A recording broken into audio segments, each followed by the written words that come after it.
Je vous souhaite une bienvenue dans notre méditation « Notre Dieu est merveilleux » dont le titre est « La double inscription ».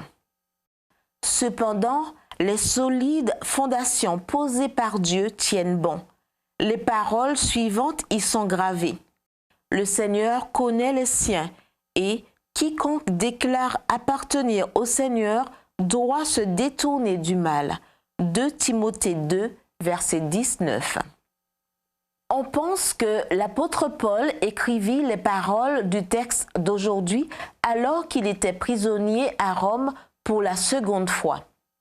Le jeune Timothée était quant à lui le pasteur de l'église d'Éphèse. Bien qu'il ne soit pas condamné à mort, Paul savait que la partie était bientôt terminée pour lui, voir 2 Timothée 4, verset 6. Que pourrait bien dire le vieil apôtre à son fils spirituel qui soit utile à son ministère? Parmi beaucoup d'enseignements précieux, Paul dit à Timothée que l'Église de Dieu devra affronter d'innombrables défis, mais qu'elle ne tombera pas. Et la raison pour laquelle elle ne tombera pas est que les fondations de Dieu sont scellées par une double inscription. Que veut dire l'apôtre? Pour comprendre les paroles de Paul, il faut d'abord prendre en compte l'image qu'il utilise, celle du sceau.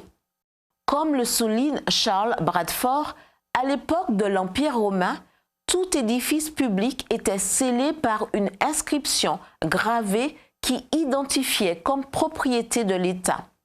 Le sceau indiquait donc la propriété, l'authenticité.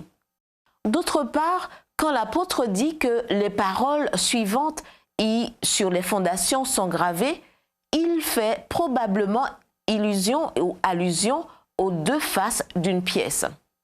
D'un côté, il dira « Le Seigneur connaît les siens » et de l'autre, « Quiconque déclare appartenir au Seigneur doit se détourner du mal ». Dit d'une autre manière, la double inscription parle d'un côté d'appartenance, nous sommes la propriété de Dieu, et de l'autre de sainteté. Nous devons être saints comme il est saint. Selon Bradford, certains spécialistes voient dans cette double inscription une allusion à la rébellion de Corée, Dathan et Abiram contre la direction de Moïse.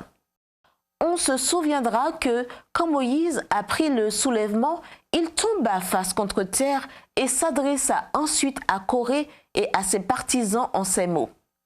Demain matin, l'Éternel fera connaître qui est à lui et qui est saint. Nombre 16, verset 5. Donc, les fondations de Dieu sont solides parce qu'il connaît ses saints. À une époque où la convoitise de la chair, la convoitise des yeux et l'orgueil de la vie, 1 Jean 2, verset 16, nous invitent constamment à nous souiller, combien il est important de se souvenir de cette double inscription. Nous appartenons à Dieu. Nous devons rester purs et saints pour lui. Les deux vont ensemble. Quelqu'un peut-il séparer ce que Dieu a uni? Prions. Père céleste, aujourd'hui, je te reconnais comme mon Seigneur et mon Dieu. Je t'appartiens et je veux apprendre à aimer tout ce qui est pur et saint. Au nom de ton Fils. Amen.